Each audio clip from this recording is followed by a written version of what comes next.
protect, feed, and lead our culture. And when I say protect, it's kind of sometimes it's having to fight for the things that I know are going to be so vital to helping us keep moving forward with our culture, because there is no such thing as neutral. We've had a great culture here for a long time, but if we don't keep working on it and moving forward, you will naturally decline. There is no neutral with culture.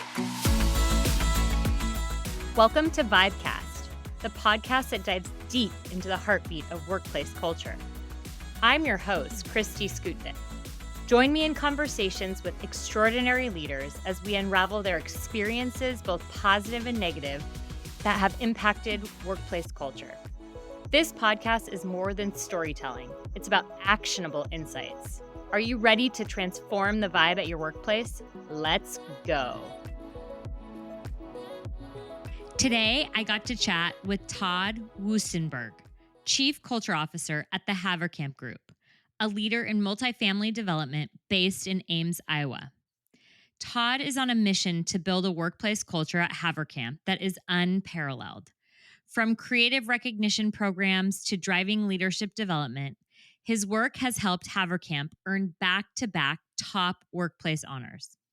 Todd firmly believes that service is rooted in caring for people. His commitment to fostering a positive culture ensures that team members have the necessary tools and opportunities for growth, enabling them to be their best in the workplace. With a passion for developing leaders and team building, Todd is committed to making a lasting impact in the lives of those around him. He's also worked with the team to brand a very creative positioning of the core values at Haverkamp. And these values show up in the form of a persona. I can't wait for you to hear him explain how Sherry came to be.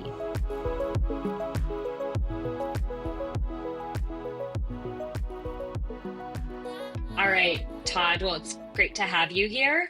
I appreciate you taking the time on a Friday afternoon.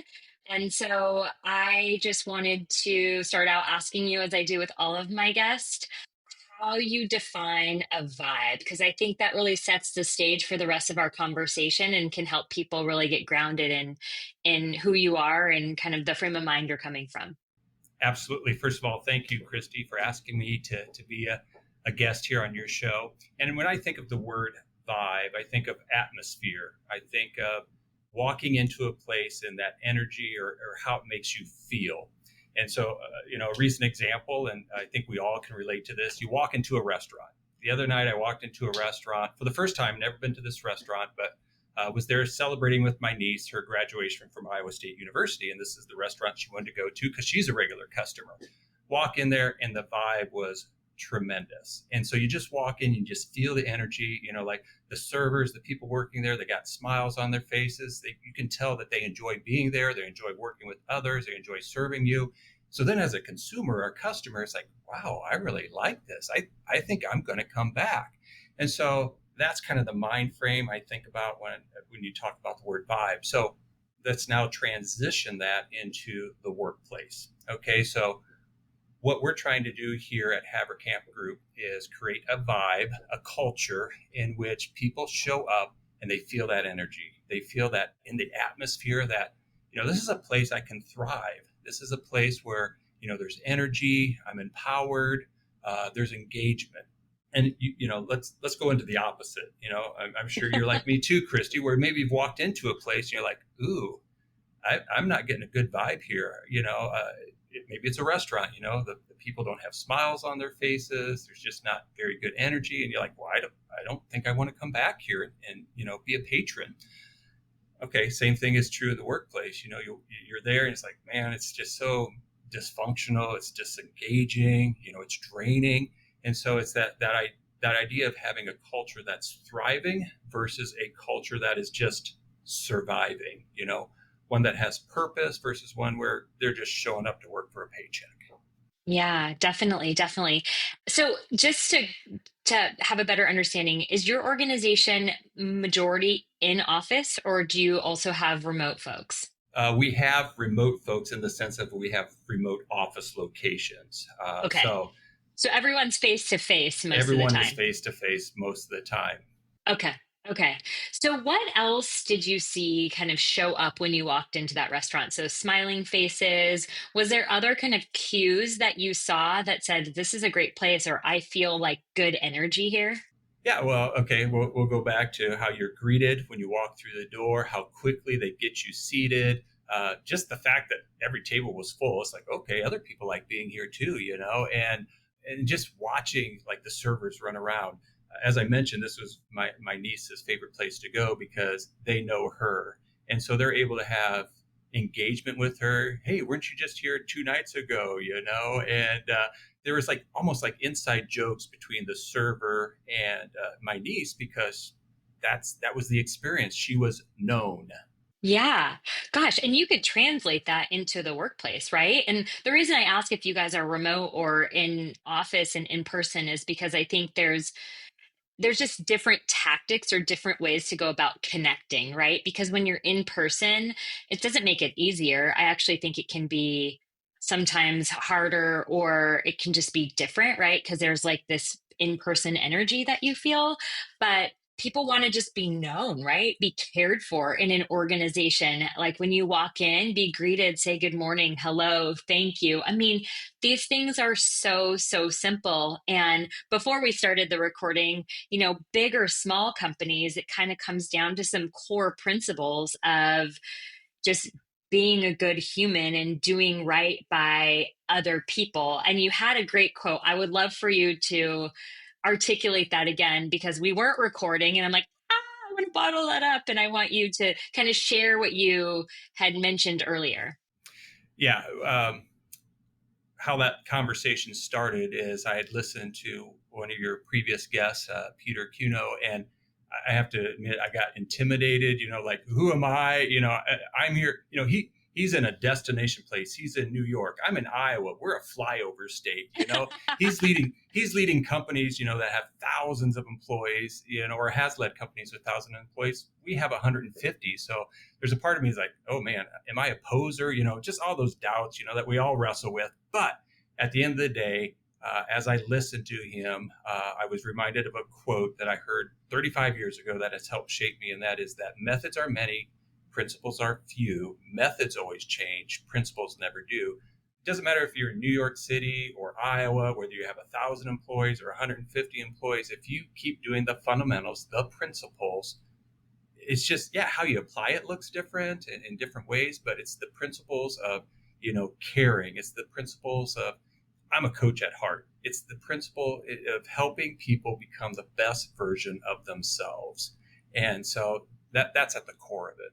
Yeah, I love that. I love that. And I think you're right because methods can change, right? And as like the workplace evolves and as people evolve and generations kind of commingle in the workplace, like you might have to change how you go about it, but the reason why you're doing it shouldn't, right? It shouldn't waver and it shouldn't change. So I'd love to hear your journey from you've been working at the organization for quite a while now. And so I'd love to hear kind of your journey in moving from operations into this culture officer role that you have today, right? And understanding the evolution of why the organization decided culture was so important that somebody is now responsible for not single-handedly, I probably want to make that very clear, but like is the keeper of the culture and make sure that that can be maintained across the organization. So talk to me a little bit about your kind of evolution within the organization. Absolutely. I'm going to start a little bit further back. As I mentioned, at my heart is teaching and coaching. I taught high school and coached high school for the first 3 years once I graduated from Iowa State University. The opportunity came about for me to start working for an organization that was just getting started. I knew this gentleman personally. He was actually starting his business out of the basement of his home. It was in the construction world, and he was wanting to grow. And he said, "Hey Todd, I'd love it if you would come work for me because I need somebody that I can trust and not somebody that working out of my home and somebody that will be my eyes and my ears and a good representation for me out on the job sites." And I was like, "Oh my goodness! First of all, I know nothing about construction. I could tell you some very embarrassing stories centered around that, but at the end of the day, it was somebody who believed in me, somebody who invested in me. That's really what kind of started the journey." So I worked for this gentleman for 10 years, an entrepreneur, and it was a great experience. And he set me up for success in lots of different ways.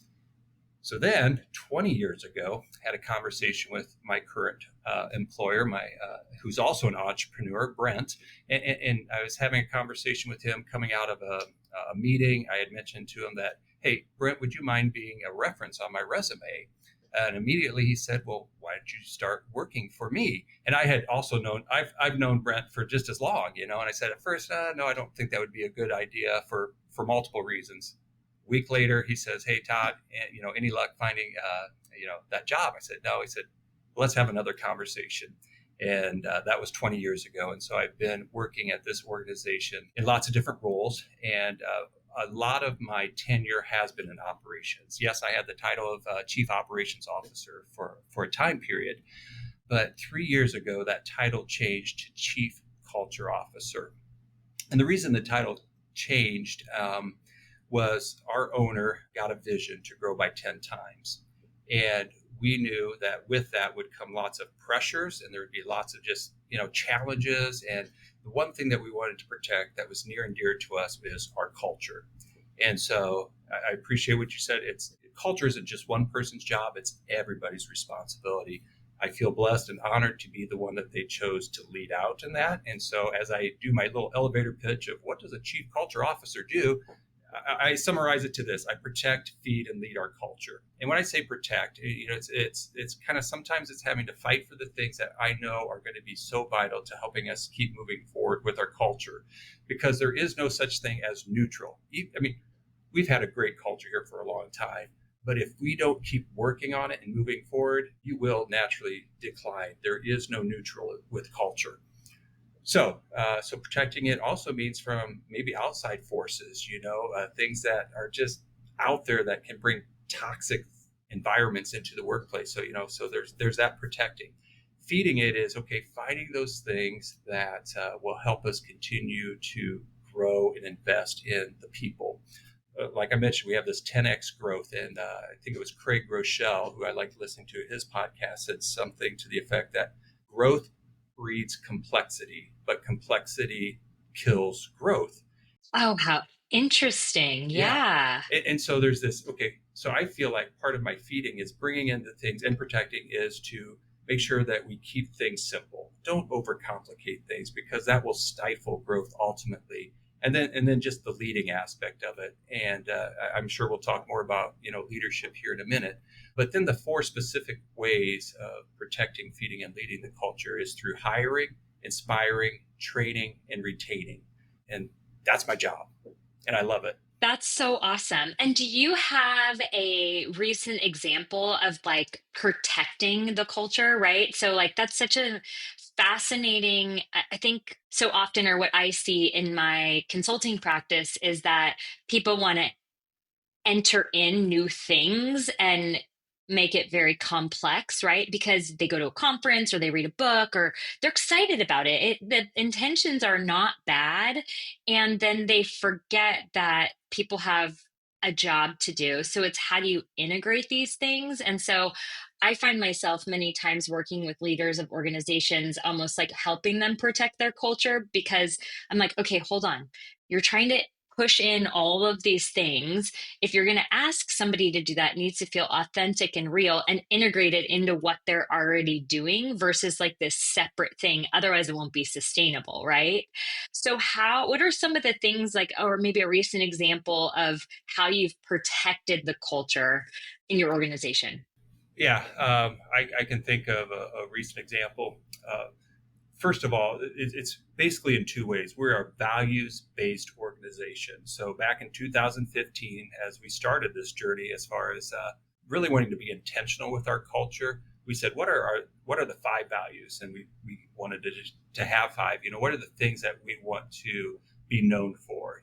What are the things that, how are we going to think and speak and act, and how will that impact our decision making? And then how will that become our reputation as an organization? So we identified our 5 core values and our mission statement at the same time. So that becomes the lens in which we look through as we filter through, the protecting thing. Does this enhance, our values? Does this align with our values? Does this align with our mission and what we're trying to accomplish here? And if it doesn't, then it might be really good stuff. But if there's not an alignment there, then we got to protect ourselves from that. And so one of the best examples, and it's always happening because we're always hiring, is protecting our culture with making sure we're hiring the right people. And so it's finding the right person. And so we then use our values, we craft questions in such a way so that we can get to hopefully the heart of who this person is that's interested in joining our organization. Yes, skills are important. Yes, we want to make sure that people have those hard skills. But what about the values? Will there be an alignment or maybe even hopefully an enhancement to our values? And so that's a way of protecting our organizations, making sure we're hiring the right people. Yeah, that's a great point. And so nobody's perfect, right? So when you identify that it maybe isn't the right person, maybe you didn't make the right choice, right? It happens all the time. Like, and I'll have clients that get so hard on themselves, right? I should have known it. It's like you just don't know sometimes until there's somebody practicing what they preach, essentially. I imagine that there's a way to identify that within your culture and then make the right decisions or try to get them aligned, or have a conversation with them about not being part of the organization. Yeah, we talk about either coaching them up or coaching them out. Okay, so coaching them up to our values. Okay, so maybe they are great at getting results. Maybe they deliver quality products to us, if you will, or with their job. But maybe they're not doing it in a way that other people are in the organization are like, well, that's just not a good team member, or they're just not the right fit, or they it's really sometimes hard to describe that. But as we work with those people early on, we worked and we use again our values. And our values, by the way, we have a little acronym. It's called Sherry. In fact, we have a little icon right here over my shoulder. Oh, yeah. That is Sherry.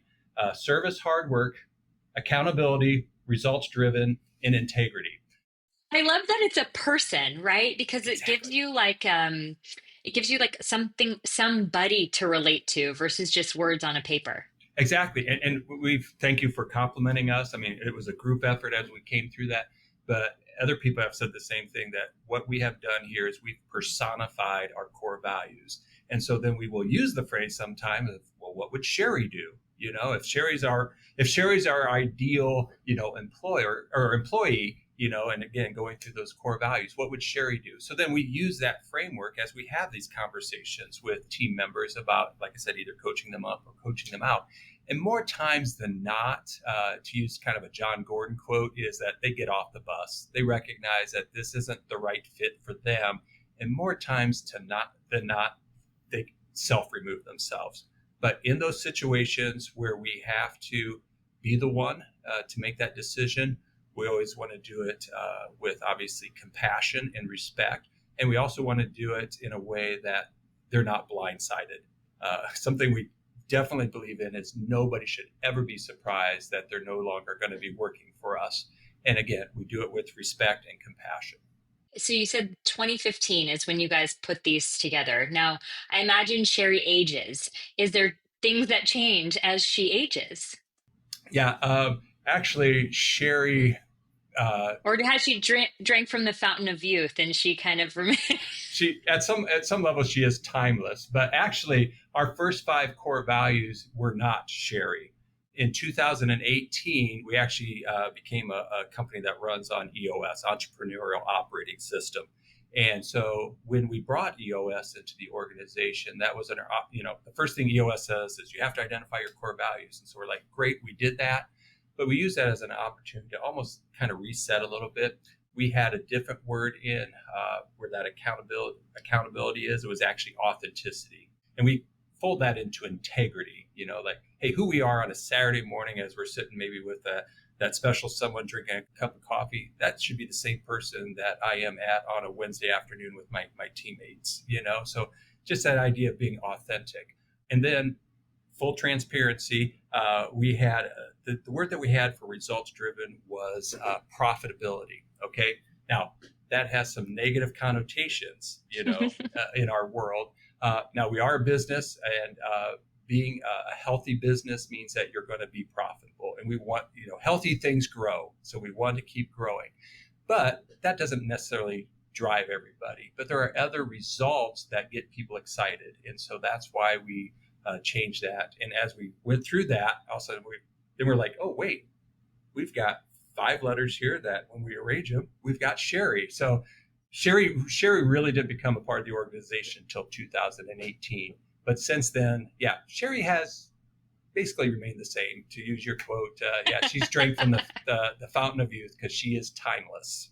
Yeah, but I like that you guys went back and said, instead of like overlooking, so I'm very familiar with EOS, instead of overlooking and saying, we've already got it, you kind of went again to say, okay, we've got it, but does it still ring true? Because sometimes you put things in play, and as growth happens and an evolution of an organization happens, like you said, profitability, you are a company, you are going to make a profit, and maybe not every role can relate to that, right? Maybe not every role feels like they have the capacity to drive that, but they have the capacity to get results. So that's really, really cool. I love that I actually have never heard that before, that core values are a person, or the acronym is a person. And I really think that if you want them to be the core values to be part of the team, they probably should be a person. I think that's really cool. And I've actually used this in my own personal life. And so, and as I've read some other culture geeks, as I like to call them, there's something powerful about creating an image or some kind of word picture, because then it sticks with you. I mean, how many organizations, Christy, have you worked with when you ask the team members, employees, hey, what are your core values? They can't remember them because they're so Yeah. complicated. So for myself personally, for our family, our little acronym is FRUIT. Oh, okay. I love that. Yeah, and then I think I mentioned coached basketball before, worked with our basketball team, and we decided that our core values were going to be centered around the acronym RAISE. And I won't get into all the details what those all meant, but just that idea of just creating that picture for people. Yeah. Yeah. And something easy to remember, right? With like all the inputs of life these days, it's a lot to remember something that you don't really feel connected to. So it's a way to feel connected to something. And I just love that. So at what point in your journey did you realize that culture was so important to you, right? Was there a defining moment? Was there these leaders long ago that you said believed in you and they exhibited something? Was there a shift in the organization where you're like, we didn't have it, so I know that we do? Like, what was there anything small, big, or maybe it was an evolution? I can't say that there was a defining moment. I think it's just something that's been inside of me, in the sense of, just at that core, where going back to vibe, how do we feel and how do we make people feel? So ever since, being a kid, I was always concerned about how I made other people feel. And I think it's Maya Angelou or who said, it's not what you say, or people won't remember what you say. It's how you made them feel. So that's always kind of just been inside of me. And so then that has bled over into the workplace. And yes, I've been very fortunate that I've worked now for 2 entrepreneurs who have this idea that success doesn't bring happiness. It's like happiness brings success. And you hear a lot of talk about, work-life balance. I'm not really a fan of that phrase. Me either. Me either. I heard this quality of life Mhm. quote that it was like you got to focus on the quality of life, and that means something different to everybody in your organization. I like to use the phrase work-life harmony, that there should be a harmony between the two, because when you talk about balance, that seems very transactional. Like if and you're like fighting him, to balance, bring him into balance. Whereas if there's harmony, then that is something that will bring that happiness. So back to the journey, I've just been very fortunate, very favored to, again, work for 2 leaders who had this idea that a bigger picture in life, that what they're doing is beyond just the 4 walls of the office place, that, faith is important, family is important, community is important, and work is just a part of it. work is something you do. It's not who you are. So where are you going to find your identity in other things? So like I mentioned, faith, family, community, your friends, so life is much more than that. And so, like I said, just being in these environments has been a blessing. Yeah.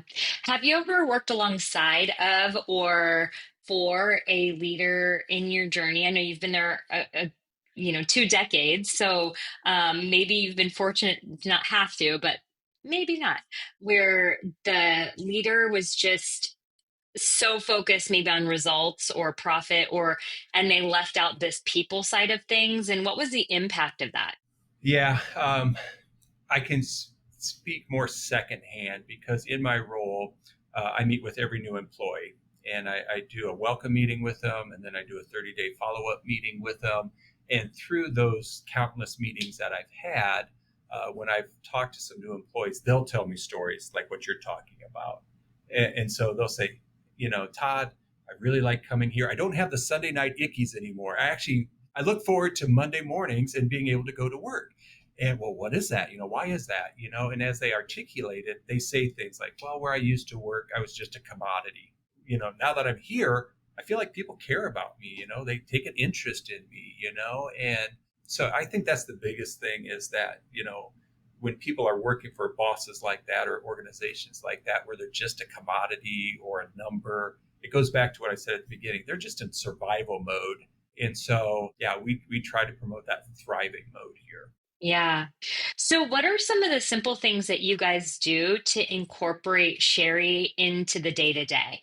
Into the day to day. Well, it is woven throughout everything we do. In fact, when I get done with this call with you, I gotta go do a recording because we have a Sherry Award winner on a quarterly basis, and we have quarterly meetings where we bring everybody together, and so we will recognize an employee who's done a great job of living out our core values. So every quarter we're recognizing individuals, and so I'll do a recording for that as we celebrate and honor one of our employees. But it's more than just a quarter. A few a month ago or so, when we had National Employee Appreciation Day, I kind of have a love-hate relationship with that day because there are employers out there who see that as the one day in which they do that. And so it's like, hey, let's just check a box, let's buy pizza for everybody and say that we appreciate our employees. No, it has to be done every day. And Christy, how I got connected with you was through our friend Deborah at Bonusly, and meeting them 3 years ago, because one of my very first initiatives in this role of being chief culture officer was we wanted to find a way to recognize and reward our employees on a regular daily basis. And so I went through all kinds of different platforms, and looked at different things. And the one that worked for us and is still working for us is Bonusly. I'm not getting paid by Bonusly to say that. Not a sponsored ad. No, not a sponsored ad. But what it does is every day, and I love going on looking on the Bonusly platform because I see team members recognizing one another for living out the core values. And so it just keeps getting reinforced and reinforced and reinforced because they're giving shout outs to somebody who's demonstrated service or hard work or accountability or the results driven or the integrity. And it's just woven into, what is culture? Culture is your behaviors and your norms. That's just our behaviors and our norms here now. Has there been any point as you guys have grown and scaled where it felt difficult or hard to maintain the great things that you have done for the culture, right? I hear that often too, like, can we move beyond X amount of people and still feel close and tight? Can we open another site and still do the things that matter the most? And it feels hard. So, what are some of the things that you've run up against, or some of the things that you've learned in scaling the culture along with scaling the growth of the organization? Our roots are here in Central Iowa, Ames, where again Iowa State University is at. So, I want to give a shout out to my Cyclones there. As we expanded into other parts of the state, and we've grown. Hey, if you're just 30 minutes away and you can go visit a site, you can stay connected. But when you start getting to 2, 3, 4 hours away, it does become more difficult. we are getting ready to expand outside our borders of Iowa into Omaha, Nebraska. So as we've gone through this, we talked about it as a leadership team, how we're going to scale, how we're going to be able to sustain this, and what we have done over the years as we've gone into Iowa City, as we've gone to Cedar Rapids, as we have to continue to invest in the leaders. Okay, so sustainability is only going to happen when we keep reinvesting into that next generation of leaders in our organization. And so that's going to be our secret sauce, is continuing to develop leaders. Okay. And how do you do that? Because leadership development is a word that some people love and some people hate. And it's a big topic and done many different ways. So, what has been, if that is your secret sauce, I don't want you to share the recipe, so to speak, but I would love to hear what has worked for you guys so others can maybe mimic that or get some ideas from it or something like that. Yeah. So, the secret sauce really isn't all that secret. It's just taking something, again, what are the principles? Okay. And then how do we apply those? Okay. So it's that same deal. So we have developed our own in-house leadership training. We call it LIT, Leaders in Training. And it's evolved and it's changed over the last 9 years that we've been doing this. But the way it exists now is there's a nomination process. So current leaders are looking across the horizon, people on their teams, and they're identifying people who we say, hey, we see this as being a future leader. This is somebody that we want to invest in. And so we invite them into this year-long program. And so in this year-long program, here's the three things we really focus on. The first one is developing themselves and getting to understand who they are. Somebody once said, the hardest person you will ever lead is yourself, right? That is true.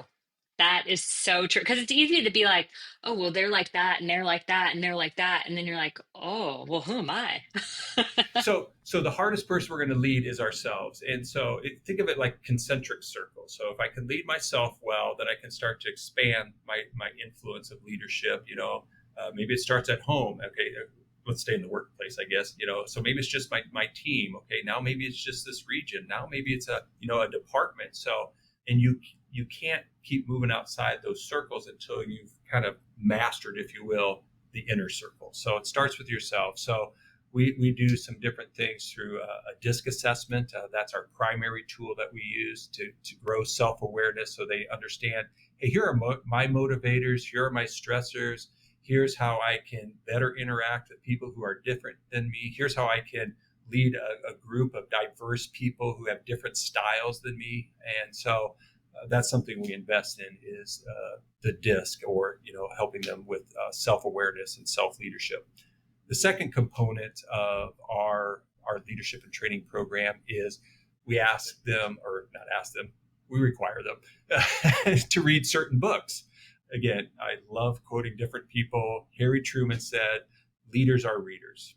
So it's this idea of, learning from others and having a growth mindset and listening to podcasts and hearing how other people do things and then filtering that and, well, that worked for us. And so we want to introduce them that as a leader, you need to be a lifetime leader. So let's kind of set the course now. Here's some key books that helped us as leaders in our organization, or that shaped us. So we have this component of reading, listening to podcasts, and, if you will, reporting on that. What did you learn from that? Yeah. What books, before you move on to the next point, what books are like core, or are you, if you had to pick one, what would you say everyone needs to start with? I'm looking over my shoulder because I got my bookcase over here, my shelf. So what we have is Crucial Conversations. We think that's a key book to read. We've got Brene Brown's Dare to Lead. That's a good book to read. We have Emotional Intelligence 2.0. That's a book that one of the greatest indicators for a person's ability to lead is not their intelligence, it's their emotional intelligence. And so that's why we want to draw some awareness to EQ, not just IQ. Yeah, I love that. That's awesome. Okay, sorry, I didn't mean to interrupt your flow of all the points. So what's the next one? So the third one is, and this is something that when we do a debriefing with all of our graduates at the end of the year, this is the one thing time and time again that our participants say this was the most valuable thing. And it is what we call micro-mentorship or micro-mentoring. We provide opportunities for our participants to have actually it's 2-on-1. So we pair them up and they interview our CEO. They interview our CFO. They're going to interview the director of marketing. They're going to interview all these key leaders and find out about their journey. And we don't give them what I would say, a rubric, or we don't say, here are the questions we want you to ask. You have to decide what's important to you. You ask those people. And I think the thing that comes out of that they appreciate is nobody's journey is the same. Everybody's journey is different. But what they'll find is there's going to be some common threads through everybody's journey. And that common thread is usually centered around values. And it's going to be centered around some pain that they experienced in their journey that helped them to grow. And so that's the thing that really, I think, stands out, is this micro mentoring, where we provide a 90-minute window for these individuals to interview key leaders. Yeah.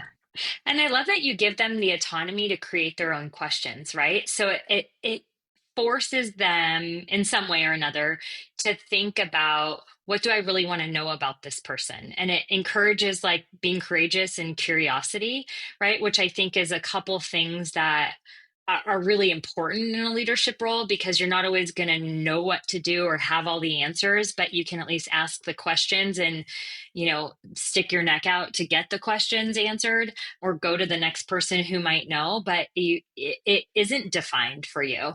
And so that's really, really cool. That also gives some perspective. So sometimes I think leaders growing up in an organization I've seen this with some of my clients, they don't have perspective. So the things that they complain about, or they, oh, I don't like this, or blah, blah, blah. It's like, really? Like, you just need some perspective on life and the role and organizations as a whole and how they operate and what's important and what's not. And I think that is a great way to give that perspective on a micro level, right? So they can hear it over time. That's really great. Yeah. So those are the three components. And so then once they graduate from our in-house leadership and training, then we look for other avenues, depending on where they're at, what their goals are. We'll look for other places to continue to invest in that talent management or leadership management. So sometimes it's going to third parties and using what tools they have, but we really try to customize it for that person. Sure. Yeah, that's great. That's great. Okay, so as we wrap up, I would love to know, if there's people listening, like, I like to keep it simple too, right? And I think we have overcomplicated this idea of creating a vibe, probably because it's a little bit like ambiguous, right? So it's like, if we can get more data and if we can get this and we can get that, then we can create the perfect culture, which a feeling isn't always created by data. And so what I like to hear from my guests is, what's the one piece of advice you give to listeners of like what they can go do now? Like what can they go do now after they listen to this episode that's going to help move the needle, even just 1%, right? But move it in the right direction to start creating the right culture and vibe within their organization or within their team or within their family, right? There's like a transcendence of what we do at work kind of bleeds into what we do at home, and what we do at home bleeds into what we do at work, right? Because we're human, and those are our feelings. So if there was one thing, it can be two. I've had guests say, oh, can I be two? But what's that simple next step they can go do now to start moving the needle? Okay. I have three, but I'm going to go in order of importance. The very first thing is, I think, intentionality. We have to be intentional. Okay, so let's go to the root word of culture. It comes from Latin, cultus, which means to care for. Okay, I'm from an agriculture state, and what do? We care for something to help it grow, to flourish it, to nourish it, but that has to be intentional. The farmers, I mean, right now we're wrapping up our planting season. The farmers are very intentional about what they're doing. They're planning. There's a lot of foresight that goes into it. They just don't throw the seeds out in the field and say, well, hope for the best. Every organization has a culture. Okay. The question is it intentional or is it accidental? Is it by design or is it by default? So my encouragement to leaders is be intentional. Okay. Be intentional about that. Now, what does that look from a practical standpoint? And this is my part two to this. The part two would be full transparency here. We actually violated one of our core values for a time period. Okay, the core value was results driven. And what I mean by that is we always felt that we had good culture, but we never had the data to support it. Okay, so there is data out there, and you should be measuring it, and you should be asking your employees, your team members, how do they feel about their workplace? And so with that, I think it was Peter Drucker that said you can't improve what you don't measure. So part of the intentionality would be you have to also work smart. Yes, there's working hard and being intentional, but you have to work smart. And part of that working smart is get that data, find that one thing, even if you have great culture, and like I said, we do have, but we've got to keep moving forward. There is no neutral. And so what's that one thing that we want to keep building on, keep getting better and improving? And you don't know that unless you ask. So it's the intentionality would be number one. Number two would be, yes, you have to work smart, and that's through asking your team members. And then the third and final one is, and we already kind of touched on it, and that is the idea of being committed to investing in that next generation of leaders, because that's the only way you're going to be able to have a sustainable culture. Once you have the culture that you've identified and you're intentional about, the only way you're going to sustain it is by investing in that next generation of leaders. Yeah, no doubt. I love that you defined culture. I don't think I've had anybody define that, the Latin word of culture, and it means to care for. And that's really what we have to be about, is caring for people. And that looks and feels a little bit different in every organization, but we have to keep that as like the core root of why we're doing what we're doing, is to care for people. Absolutely. Awesome. Well, thank you so much, Todd. I so appreciate your time. Your wisdom was fantastic. There's some things I'm going to apply in my own business with my clients that I support today. So really, really appreciate you and the work that you're doing and the organization that you're building, because you're not only impacting the organization, but people's lives. And I think that's and as you expand into Nebraska, now you're not just Iowa specific. Imagine just like the transcendence of impact is really cool. So thank you so much. Really appreciate you. All right. Well, thank you, Christy. Appreciate you.